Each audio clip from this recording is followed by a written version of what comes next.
مرة تانية بعد الفاصل مكملين الجزء الحواري مع ناقدنا الرياضي أستاذ ياسر تهامي، وكنا وصلنا معاك لأحمد فتوح.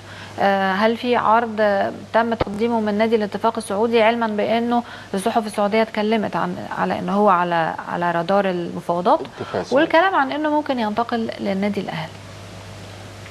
أحمد فتوح بالفعل ليه عروض في السعودية، هي مش عايز اقول لا ترتقي للعروض الرسميه، لكن الكلام ما فيش دخان من غير نار او ما فيش نار من غير دخان، ايهما الاثنين صح.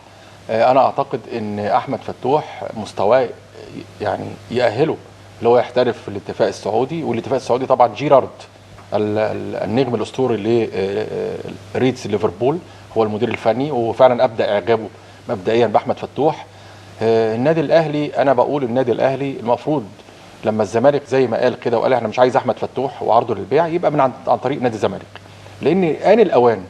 لما جه حسين لبيب قال للكابتن الخطيب، كابتن حسين قال للكابتن الخطيب زياره لنادي الزمالك واحنا نيجي النادي الاهلي، دي كانت بدايه لصفحه بيضاء مهمه جدا طبعا، لان اللعيبه بتزايد، اللعيبه يكتب خبر هنا ولا هنا يقول لك ب 80 مليون ومفيش لعيب في مصر، والكلام ده برجع تاني وبكرره على مسؤوليتي.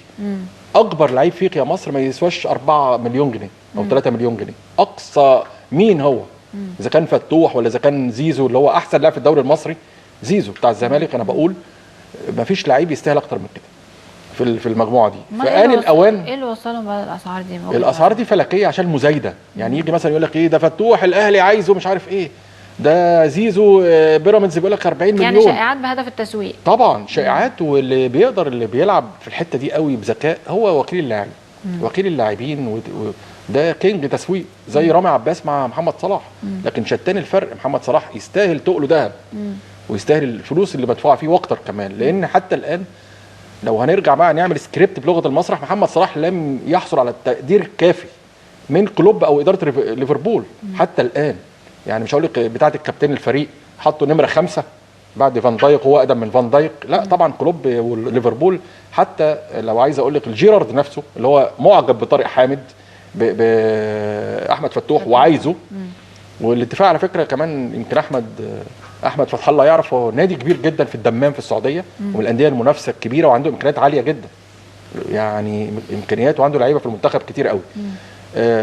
جيرارد احد الاساطير قال لي محمد صلاح لغايه دلوقتي لم يحظى بالاهتمام الكافي، مش من الجمهور، لا الجمهور بيحبه جدا، من اداره ومن كلوب المدير الفني، لانه اعتبره المفروض يبقى قائد الفريق. هو كان في كمان اعتراض على القيمه التسويقيه لمحمد صلاح، انه قيمته التسويقيه اعلى من كده بكتير، ومفترض ان هي كانت ترتفع بشكل اكبر. السعوديه كانوا عاملين القيمه التسويقيه ل 150 مليون استرليني، وكانوا قايلين برضو انها قيمه قليله بالظبط للنقاد والمحللين في انجلترا، وقالوا انه يستحق انه يبقى اعلى من كده بالظبط. وهو كان